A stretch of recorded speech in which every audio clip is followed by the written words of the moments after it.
ini. Terima kasih juga buat orang tua kami, Om Manurung yang bisa bersama-sama dengan kita. Satu waktu Pak Ketua MD bilang begini, nama saya Samuel Gozali D katanya. Saya pikir dulu kan namanya Dalimunte. Lalu dia bilang, sekarang kami ada kesamaan dengan Sekda. Kami lahir di tanggal yang sama katanya. Karena memang tanggal lahir kami sama, 21 Mei. Tahunnya beda karena dia lebih duluan lahir. Saya belakangan. Tapi dia bilang sekarang juga Sekda namanya Pendeta Geri Ridwan Tarigan D katanya. Saya, apa itu D? Dia bilang duren. Apa duren? Udah keren katanya. Sama dengan Om Manurung juga D.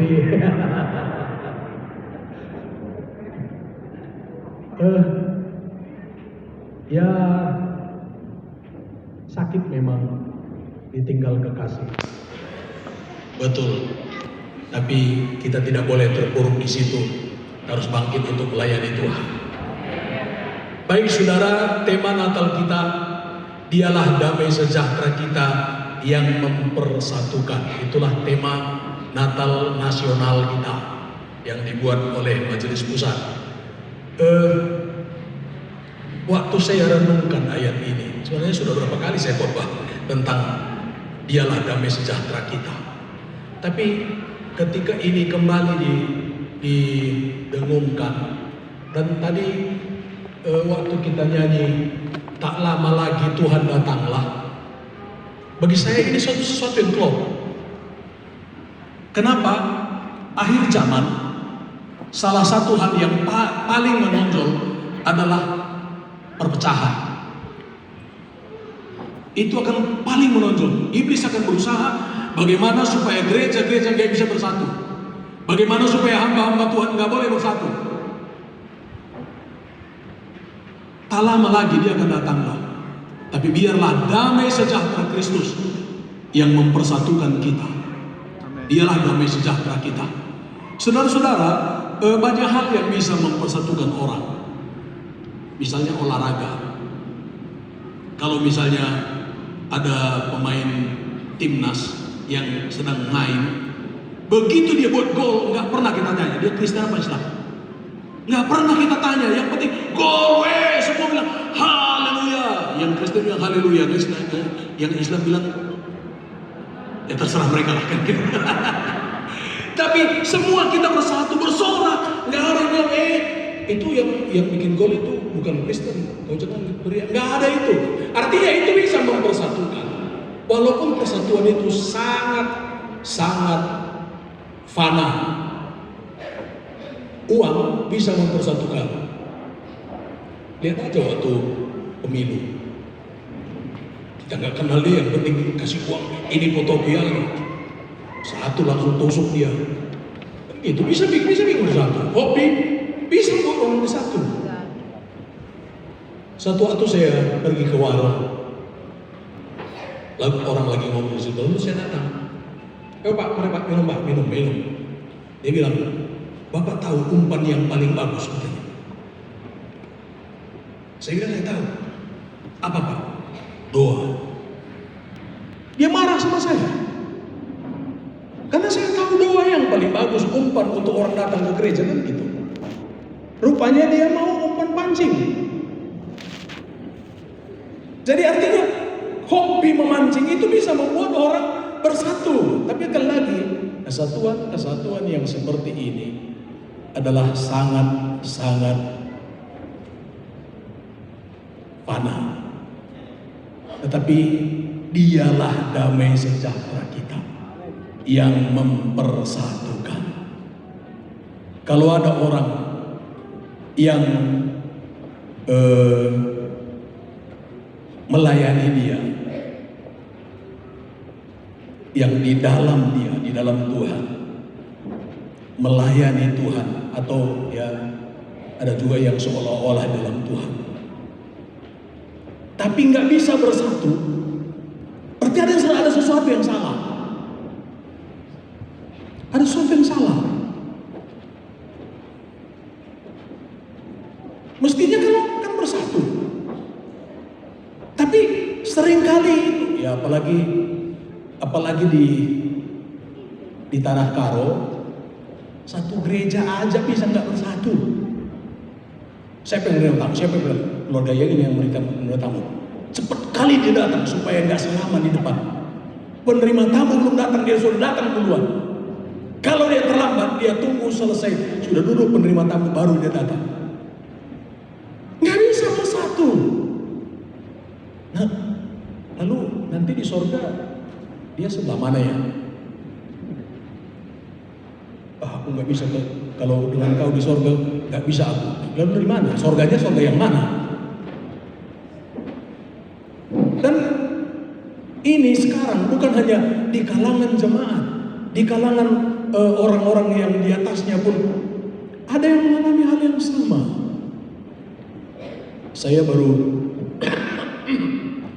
pulang dari Sibolga, antar bantuan buat teman-teman kita yang sedang mengalami bencana alam.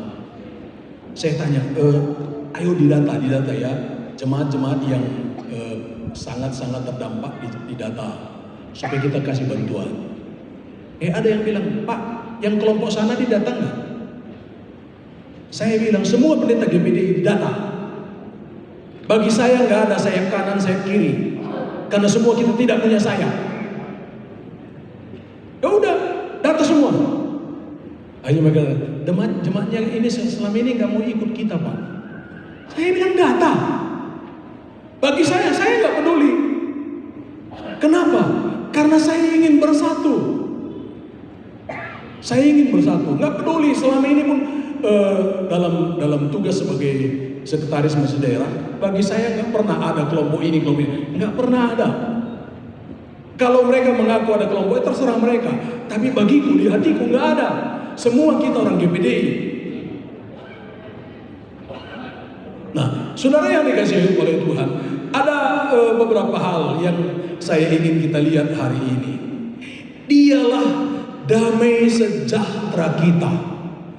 Sebelum kita berada di sebelumnya kita berada dalam keadaan terpisah dengan Tuhan karena dosa. Tetapi ketika dia mati bagi kita, dia memperdamaikan kita. Kita di dalam dia. Dan itu membuat hubungan kita dengan Tuhan menjadi bagus, menjadi connect.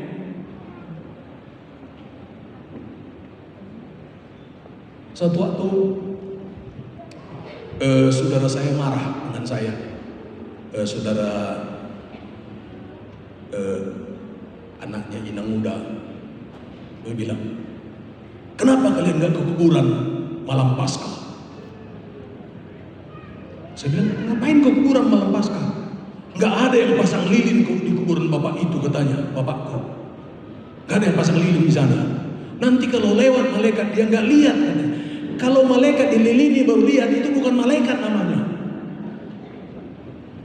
Saya emang gak peduli. Tapi maksud saya begini, seringkali kita berharap bahwa perbuatan kita yang bisa membenarkan kita. Memang iman tanpa perbuatan mati.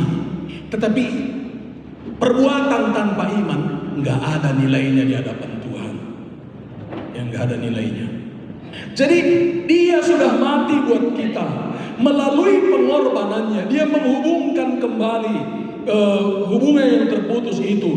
Dia meruntuhkan tembok pemisah sehingga kita punya hubungan yang baik dengan Tuhan. Umat Tuhan dipanggil untuk mengalami damai sejahtera ini. Saudara, sedikit pengalaman pribadi.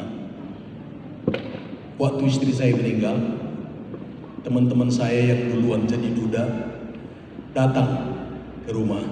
Dia bilang, berat Pak. Ya saya sudah tahu berat. Karena selama ini istri saya begitu memperhatikan saya. Kalau saya pergi kemana-mana, saya cuma bilang, Mak, nanti saya berangkat hari ini. Saya ada 3 kali ibadah di sana. Jadi semua sudah diatur, sudah selesai semua. Karena saya termasuk buta warna, jadi semua baju saya, apa celananya, apa kemejanya itu sudah diatur. Asal saya keluar dari rumah, dan langsung dia bilang, sini dulu, sini dulu. Kenapa? Lihat dulu mukanya, lihat dulu. Kalau seringkali kan jenggot ini nggak diperhatikan, padahal sudah ubanan kan gitu. Nggak banyak pula, kalau banyak kan ya bagus juga. Tapi ini cuma berapa biji aja kan. Cukur dulu, belum bisa keluar kalau belum cukur. Begitu dia meninggal, nggak ada yang ingatkan. Saya datang ke Batia, sampai di mimbar, waktu saya bikin lu panjang rupanya, lupa mau cukur, berat. Lalu teman saya bilang, saya berapa kali Pak ke kuburan, nangis saya di sana, malam-malam saya pakai bajunya dia katanya. Istri saya kecil, kalau pakai bajunya, saya coba mau nangis gitu, tapi nggak bisa. Kenapa? Ada Roh Kudus yang memberi penghiburan kepada saya. Saya bisa kuat sampai hari ini. Saya tahu karena Tuhan dekat dengan saya. Dan dialah damai sejahtera kita, memberikan damai di tengah-tengah penderitaan yang sulit itu. Yang kedua, mempersatukan. Mempersatukan itu berarti merubuhkan tembok pemisah, baik secara fisik juga secara spiritual.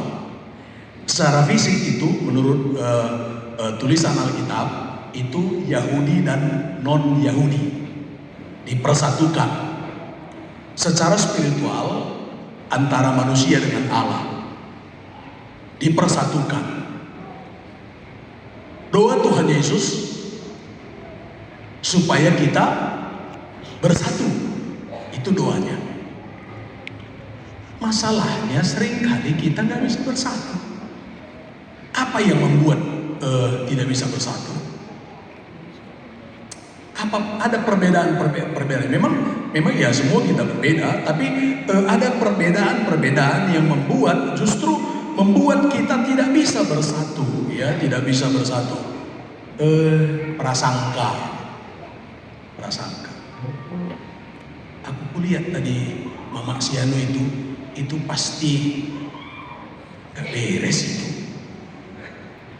Kulihat tadi matanya, cara ngelihatnya itu, tiba-tiba dia jadi orang hebat kan gitu. Cara ngelihat orang aja dia bisa nilai. Prasangka, dan ini bisa membuat tembok pemisah dibangun kembali. Ya. Lalu ada juga perbedaan ras, golongan. Ya, kami cerita dengan Pendeta Sutrisno. Gimana? Kamu mau maju jadi ketua MD? Aku bilang, enggak katanya. Kenapa? Aku bilang, karena saya orang Jawa. Nanti terjadi ras lagi di sini katanya. Gak apa-apa, aku bilang, enggak lah. Aku bisa emosi nanti kalau Jawa kata orang katanya. Ya orang Jawa kan gak apa-apa. Udah adanya margamu, aku bilang, karena dia bikin marganya baru. Di Jawa kan sudah habis marga. Habis diambil orang-orang Batak, orang Manado, orang Nias, habis diambil semua. Jadi mereka nggak punya marga lagi. Lalu dia bilang, kau mau nggak jadi ketua MD? Saya bilang enggak. Karena dari dulu saya nggak pernah mau jadi ketua MD. Kenapa kau nggak mau katanya? Saya ingin bekerja sesuai dengan apa yang Tuhan perintahkan, bukan saya yang perintahkan. Kalau saya mau jadi ketua MD kan saya yang perintahkan. Ayo dong pilih aku gitu. Semua orang dikasih ongkos sedikit supaya milih. Enggak. Jadi gimana kalau nanti kau nggak duduk di MD lagi? Saya bilang, saya tidak pernah duduk di MD. Saya jadi anggota MD, bukan duduk di MD. Karena saya orang kerja. Gitu. Lalu ada hal-hal yang bisa membuat kita nggak lagi bersatu.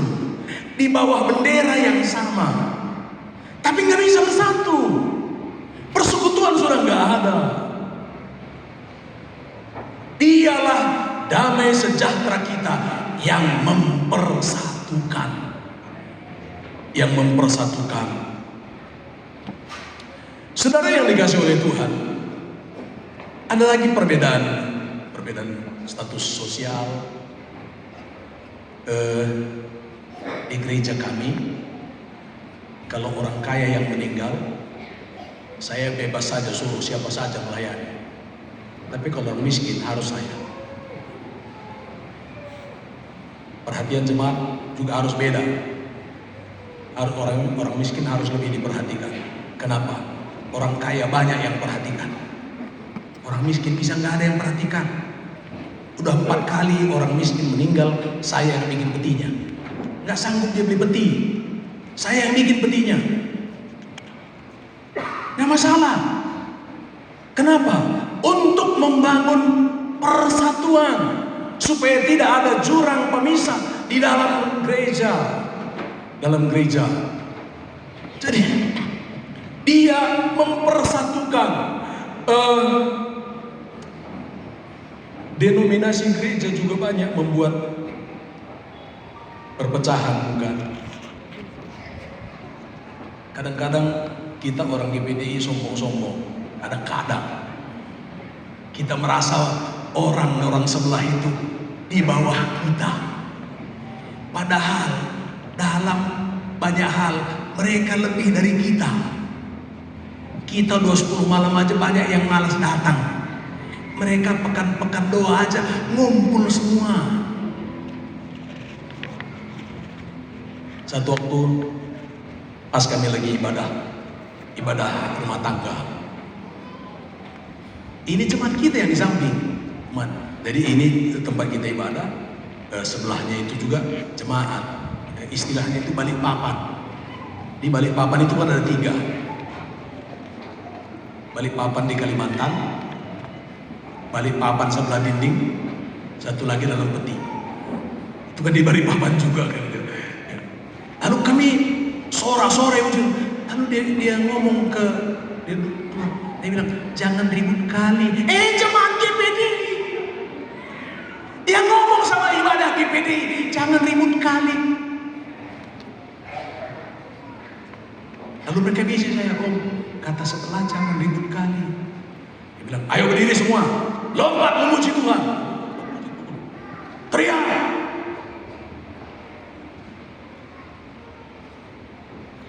Ada banyak hal yang bisa membuat kita pecah, yang membuat tembok pemisah itu dibangun kembali. Padahal Yesus sudah mati di kayu salib untuk merobohkan tembok itu. Untuk merobohkan tembok itu. Saya diberi waktu khotbah setengah jam. Ini sudah 45 menit. Tinggal 5 menit lagi. Masih ada 3 poin lagi. Gimana ini? Minta maaf Pak Wilayah. Sedikit lagi adalah yang ketiga, kita harus jadi agen perdamaian. Bagaimana caranya supaya menjadi agen perdamaian? Sebagai pengikut Kristus, kita juga dipanggil untuk menjadi pembawa damai atau agen perdamaian. Kemanapun kita pergi, dimanapun kita berada. Jangan pula kita yang bikin ribut. Dulu ada jemaat kami satu, itu jemaat pertama, Warga Tarigan. Warga Tarigan itu terkenal tukang ngomong. Dia nggak peduli benar atau tidak, yang penting suaranya keras. Jadi dia ngomong di warung. Sudah satu warung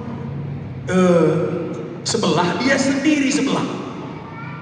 Terus dia ngomong, dia pertahankan. Padahal dia salah. Dia bilang, kalau cuaca itu dilamar, kalau gadis diramal. Ini kan terbalik. Gadis yang dilamar, cuaca diramal, kan gitu sebenarnya. Semua orang bilang cuaca itu diramal, gadis itu dilamar, dia tetap ngotot, enggak. Saya nggak tahu. Kebetulan saya pergi ke warung itu. Langsung mereka bilang, datang pendetamu, kita tanya dia, sama bodohmu apa enggak? Baru saya datang, saya belum tahu persoalannya. Lalu mereka tanya, Pak Pendeta, ya, kalau gadis dilamar atau diramal? Dilamar begitu. Kalau cuaca, diramal. Ah, mampus kau. Pendetamu aja bilang seperti kami. Itulah, nggak bawa damai kita, jadi nggak jadi agen perdamaian. Harus belajar jadi agen perdamaian, ya. Hindari agen perpecahan. Saudara, Yesus datang ke dunia, dia menjadi agen perdamaian. Orang yang berantem di tangan dia menjadi damai. Iblis dilempar ke dunia, bukan datang ke dunia, dilempar ke dunia untuk agen perpecahan. Orang yang damai akan dibuat pecah. Ada banyak hal. Saudara bersaudara berantem, saling tuntut menuntut di pengadilan gara-gara tanah sejengkal.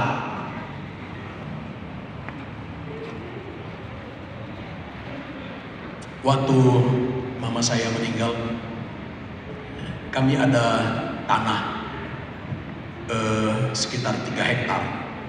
4 kami laki-laki. 1 hektar di pinggir jalan, 2 hektar di dalam. Jadi waktu musim jeruk, adik saya bilang, Bang, karena aku anak paling besar, dia bilang, Bang,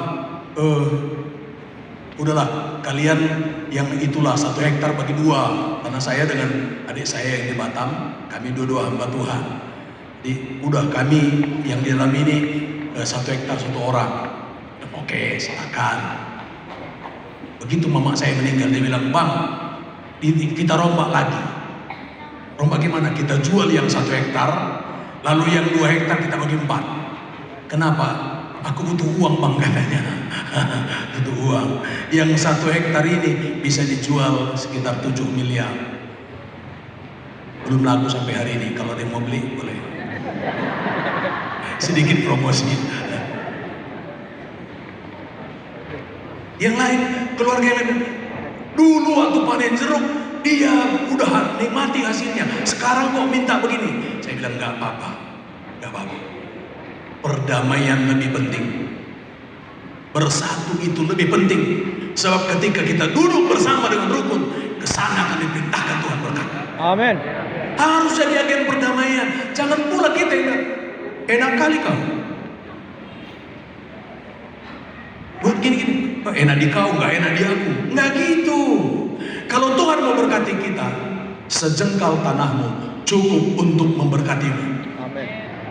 Cukup untuk memberkatimu. Tapi kalau Tuhan tidak berkati, walaupun tanah kita 10 hektar, nggak akan jadi berkat. Nggak akan jadi berkat. Sebab itu kita harus jadi agen perdamaian.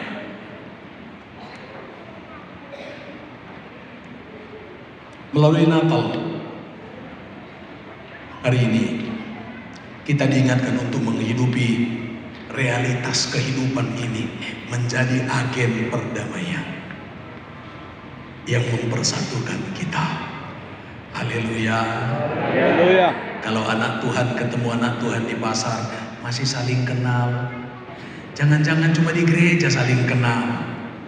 Lagi latihan kor, wah kenal. Sampai kita suara 4 sama-sama suara. Tapi kalau sudah di pasar, suara 4 dan suara 5. Kau suara 5 aja lah. Aku suara 4. Kenapa? Karena seringkali hanya yang terlintas kepentingan pribadi. Kepentingan pribadi. 2026 gak mungkin lebih baik dari 2025. Gak mungkin. Karena semakin tua zaman ini, semakin banyak masalahnya. Sama seperti manusia. Manusia kalau masih muda bisa lompat-lompat. Makin tua Jangankan lompat, berdiri aja susah. Mutar-mutar dulu baru bisa berdiri. Udah banyak masalahnya. Dunia juga seperti itu, akan makin banyak masalahnya. Tapi ketika engkau menjadikan dialah damai sejahteramu yang mempersatukan, engkau akan tampil seperti bintang yang cemerlang. Natal kali ini memang kelihatannya berbeda. Waktu kemarin saya di Sibolga, saya bilang, gimana kalian Natal enggak? Om, gimana mau Natal? Gereja sudah enggak ada. Gereja kita di gerejanya Pak Irwan dari Tonga itu 1 meter tanahnya udah tergerus semua. Jadi gerejanya, pondasinya pun sudah tak ada. Istrinya sampai sekarang belum tahu, belum dapat tadi mana. Dia kemarin bilang, Pak, kalau nanti dihentikan oleh pemerintah pencarian, kita boleh tabur bunga sama-sama ya Pak, katanya. Saya bilang oke. Kalau pas waktunya saya tidak ada kegiatan, saya pasti datang untuk tabur bunga sama-sama. Penderitanya mengerikan. Sampai hari ini Sibolga belum nyala lampu, masih mati lampu. Hanya di jalan besar itu ada genset, jadi itu baru nyala. Yang lain itu semua gelap. Sinyal ada di tempat-tempat tertentu.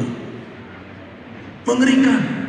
Waktu kami pulang dari Sibolga malam-malam jam 2 pagi, saya lihat banyak kali sepeda motor di pinggir jalan. Ngapain? Lihat, oh rupanya semua cari sinyal. Kita bersyukur sekali di rumah di kamar masih ada sinyal kan. Justru gara-gara yang hilang itu koneksi dengan Tuhan. Sinyal dunia terlalu keras, koneksi dengan Tuhan putus. Kalau sudah lagi berdoa lalu bunyi HP-nya, kira-kira stop dulu doanya atau dibiarin HP-nya bunyi? Stop doanya. Jadi tetangga lebih berharga daripada Tuhan kan? Jadi kita bilang, oh Tuhan stop dulu ya, stop dulu. Ini ada yang penting nih. Angkat telepon dulu. Setelah itu, haleluya, haleluya. Kembali lagi connect ya Tuhan. Ya. Cerita lagi kita, tiba-tiba bunyi lagi. Mata sebelah terbuka, sebelah tutup. Karena lihat WA kan. Mulut haleluya, mata sebelah ke HP. Itu yang terjadi. Tapi sekali lagi, dialah damai sejahtera kita yang mempersatukan. Kenapa sampai Paulus menulis ayat ini? Karena di Efesus terjadi perpecahan. Dan sebenarnya perpecahan bukan sekarang aja. Dari dulu sudah ada. Sudah ada perpecahan. Tapi akhir zaman akan semakin mengerikan. Boleh saja perpecahan terjadi di mana-mana, tapi kita berkata kepada diri sendiri, saya agen perdamaian. Saya agen perdamaian. Belajar untuk terus menikmati kasih karunia Tuhan. Amin. Haleluya. Mari kita berdoa.